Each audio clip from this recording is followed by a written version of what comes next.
Good morning, people. Today is a new day. Today is November 16th, and it's not the 15th. I say that because yesterday is gone. Ain't nothing you can do about yesterday. Yesterday's occurrences are just what they were. In Philippians chapter 3, it says, forget the past and press on to your future. There's a 14-minute slowdown caused by a crash on I-75 North in 2 miles. You are still on the fastest route. And that is the fastest route. Forget your past and press forward to your future. Because the more you dwell in your past, the more you're going to get upset, can't hear from God, be frustrated about situations that ain't nothing you can do about anyway. Especially if you're not hearing from God on how to navigate and discern through life. So forget your past and press forward to the future. And if you're mature, you'll take this mind. If you're mature, you'll take this mind. But sometimes we get in these childish fits and want to throw temper tantrums way beyond their time limit.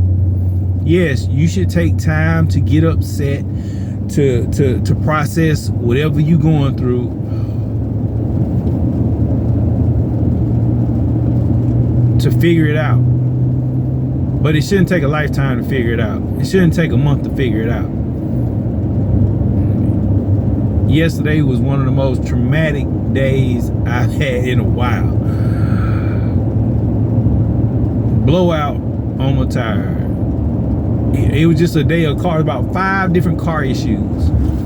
And the Lord said, I want to talk about the blowout on the tire because I was mad. I was upset. I was mad. I was upset. And I was just like, Lord, I'm supposed to be protected from these things. No weapon formed against me shall prosper.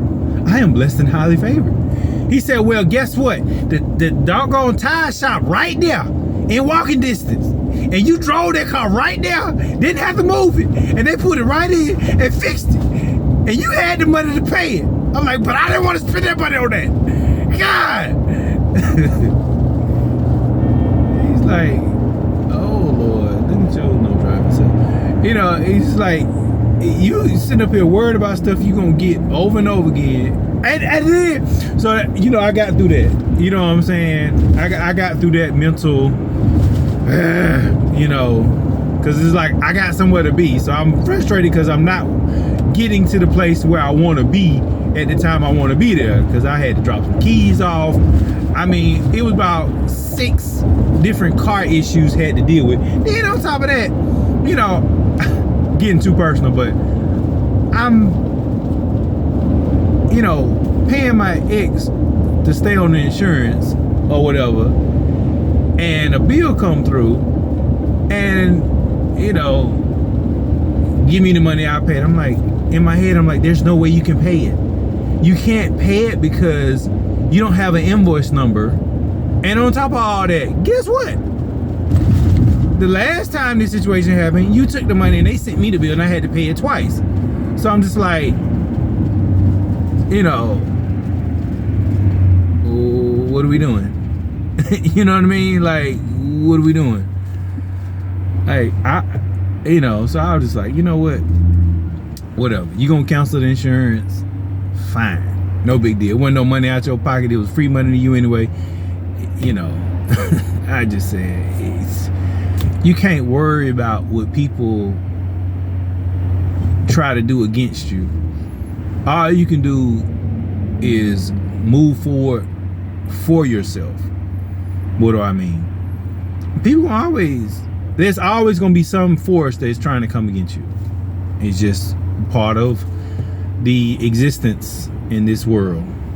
And what I recognize is that you have to just stay in your lane of prayer, get mad, frustrated, upset, disappointed, whatever, and just move forward. Let it have its time now. You know, you can't stay mad forever. And, you know, even before I left the tire shop, I end up, you know, and I was upset. I was just like, Lord, I I don't receive this. No, I don't receive this.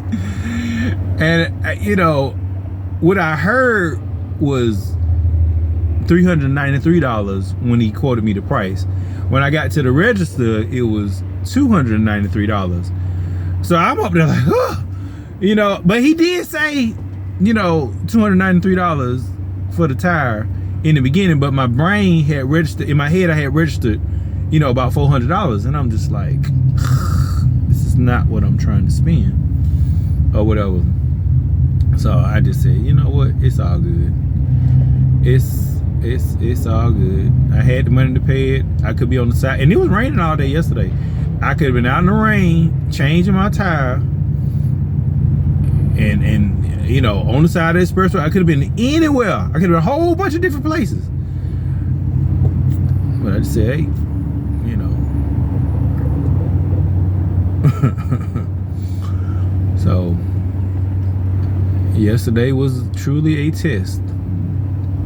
That ain't all that happened, but I'm not trying to relive the, you know, those just the ones I'm willing to share. You know, like I say, it was about 3 other car issues that happened trying to get situations taken care of, and it's just like, Lord Jesus. So today is a new day, and I'm pressing forward with the day, and I'm thankful that first and foremost, people are physically okay. You know, from the car wreck to the tire blowout to, you know, all these different things. Guess what? Everybody's physically okay. Mentally, I don't know. I don't know mentally and emotionally, you know what I'm saying? Because some folks still frustrated, but you know what? I can't carry that cross. As a grown person, you have to be responsible for your mental and emotional health. You can't, you know, you can do your best to help somebody else, but all you can do is like, here go the water, either you drank it or you don't. Here go the scripture, either you received it or you don't. Here go whatever, you know. So you just gotta figure it out. I hope this thing's still recording. Yeah, good. Okay. So I'm just like,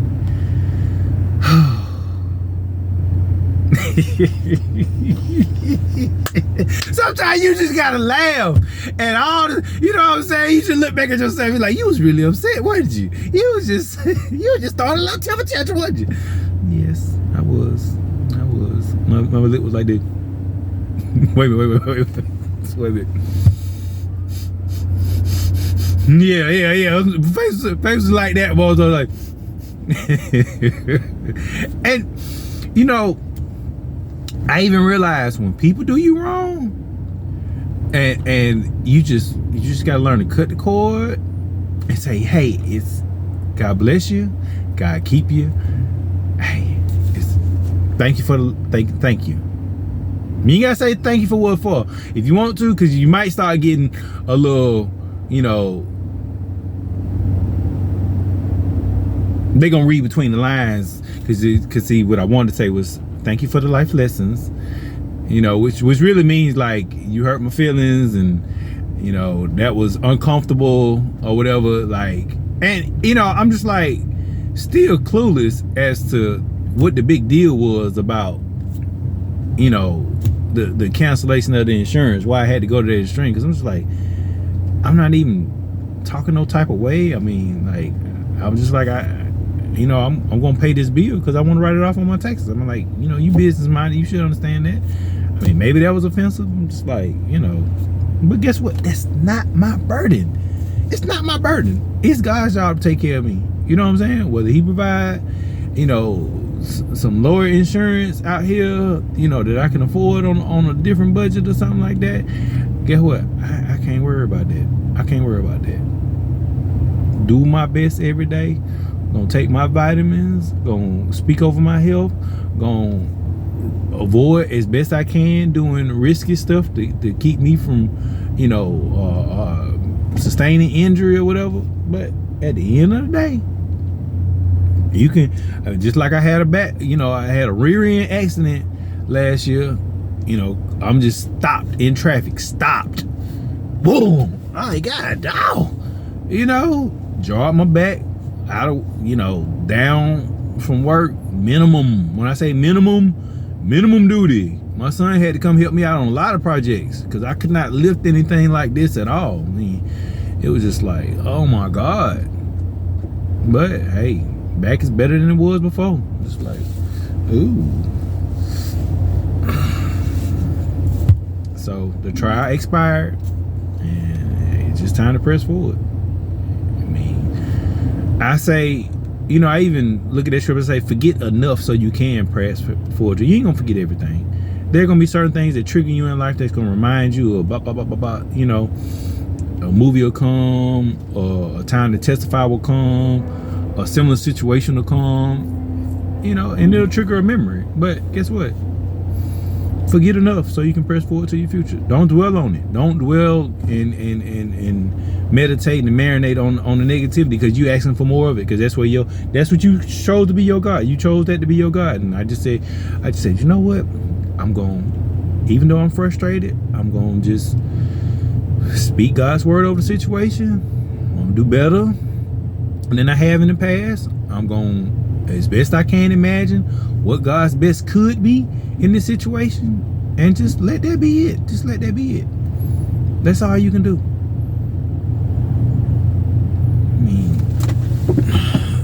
I mean, and be slow to move sometimes, quick to listen. Because I mean, we can fork out a lot of money to fix a lot of different stuff, because we so anxious to get past the discomfort. Oh my God. And that's what I want to take. Some of y'all just some of us just have no patience for anything being uncomfortable. I got to be able to come and go as I want to. I got to have a car to come and go as I want to. Okay, cool. But guess what? If you put your situation in a messed up space where you messed up your car, where you cannot move and go as you want to, that's your fault. If you don't have the resources to get it fixed, or whatever, or you have to wait for it to get it fixed, that's what you just got to do. At the end of the day, when you pass 25, 30 years, when you're 25 and up, guess what? You have had time to get an education, to go to college, to get some type of certificate, degree, trade, whatever under your belt, so that you can have a sustainable lifestyle. You've had the opportunity, but you chose, based on whatever hand you were dealt, from whatever situation you was dealt, you had a choice in it. You had a choice. And what you chose dictated the routes that you did. I recognize I have taken care of most of the females that I've dealt with exceedingly abundantly, more than they could think of as. Maybe not have been the best lover, maybe not have been the best friend, maybe not have been the best confidant, but in terms of, you ain't got to worry about nothing, your car clean, you know, you financially good, whatever. And guess what? I look on the other side of all the money that I spent out, and all the messed up part that I did on previous relationships. I ain't talking about all of them. You know, it has put me in a position where I am in now. You know, and I am not in a bad space. You know, but my house could be paid off with all the money I paid in child support, and, you know, taking care of the lady friends that I've had, or wives, or whatever it was that I've had in the past. I mean, my house could really be paid off. You know, and I ain't trying to say like I've just had it like that. I've just always been a giver. I can't, you know, it's always been a problem for me to see somebody that on any level, even if it's a male friend. I mean, I never forget, you know, one of my best friends, he just got back from the military, and his son's coat wouldn't zip up. I'm like, we going to Kmart right now to get a coat, period. Now, it's nothing negotiable. You know what I'm saying? You know, you know, we was young, you know, we was in our 20s at that time, you know, and I'm just like, I can't, it's that's something I'm passionate about, is, you know, and now I ain't gonna say this, I ain't helping out the whole world now, but if you close to me, you my partner, I mean, that's just how I roll, you know. And I'm even learning with that, I don't have to get the shirt off my back every time somebody, you know, I mean, I've gone without, just making sure somebody else got, and making sure they comfortable, even if, you know, even if it's just a want, you know, I just given to that thing, and I'm just like, you know what? That's not always the best thing to do.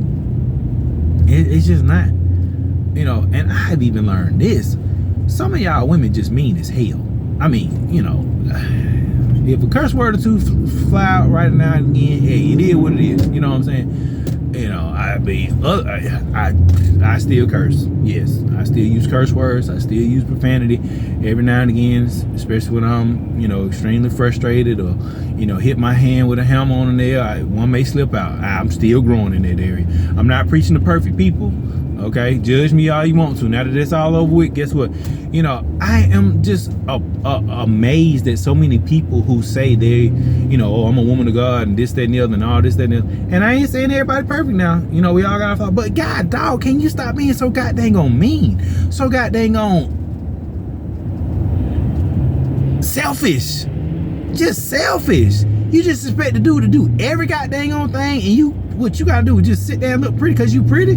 Girl, please, you not pretty because you ugly on the inside. You just not, okay? And it's, I mean, and I'm not talking about just one person. I'm talking about a lot of people out here. You know, I was talking to a relative, and she told me, she said, you know what the sad reality, and then, you know, we cousins, and, you know, we just keeping it real. She said, the sad reality is that a lot of guys out here are looking for a showpiece to make them look good, whether on their social media or when they stepping out.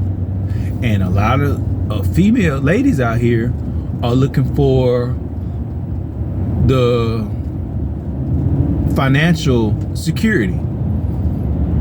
Real love just don't exist like it used to. And I mean, she's been brought up with grandparents who were together till they died, to, you know, parents who still, you know, love each other, you know. And I mean, just has been around love enough to know what love is. And, you know, she also said, and I'm not saying I agree with this, but just saying the mindset of people out here. And she was just also like, you know, she said, always date in your tax bracket. When you date outside of your tax bracket, that's when you have problems. And I was like, in the world, that makes a lot of sense. That makes a lot of sense. But you take the God factor out, and you may date outside your tax bracket and find somebody whose loyalty supersedes anything that you could pay for, or worry about the financial issues or whatever. And I mean, when you take God out, it's just very difficult to have that thing that could be exceedingly more than you can think of as. You throw away the acorn, and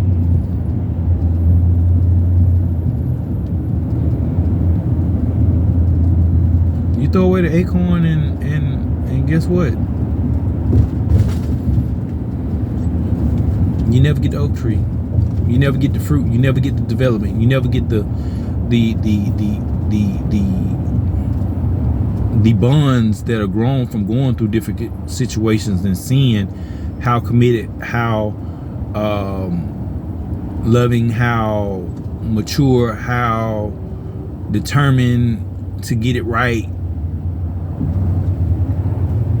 How much action for the good can create something that, you know, just dating somebody who could just walk away with no problem, versus somebody who says, I'm just not walking away from you.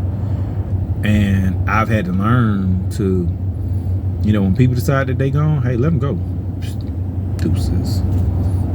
You know, and I was listening to a sermon by Pastor Dollar, and I posted in the notes, and Bishop Jakes, and Bishop Brown. I listened to all three of them this weekend, but, you know, Pastor Dollar said something. He said, and it was crazy. It was like, learn to walk in love with your ex-wife or ex-husband. You know, learn to walk in love with people. You don't have to be angry. You can let go. You can forgive. You can forget. And I recognize with some people, what they what they have imagined in their head is their reality. And sometimes they tell themselves lies that they start believing because they can't accept that they did wrong. And I mean, I'll tell you, when dealing with a narcissist, it is difficult to get them to see any wrong that they ever did. And I was married to one narcissist and dated a second narcissist, and I recognize that's a mental trip that it's just difficult to get them to see any wrong, just any wrong that they do. And I just said, you know what, it's not my job. I got the lesson from it and moved on.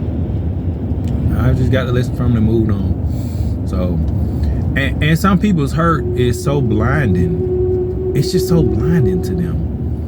It's just, they can't see beyond the hurt, which sends them into a depression and all sorts of negativity. I'm gonna tell y'all something. If all you care about is money, you are a sad, hurt person. You're a sad, hurt person because money will fail you. You'll get in a position where, I mean, let's just think about it like this. I could have been, yesterday was raining, so cell phone reception is usually not as great during, heavy rains, especially storms or whatever. And on top of all that, I could have been down a country road somewhere, or out of pocket, and no matter how much money I had, it would have been difficult if I had a blowout like I did. It would have been, and I could have had a flat spare on top of that. And at that point, it's like, what will money do? What is money gonna do at that point? So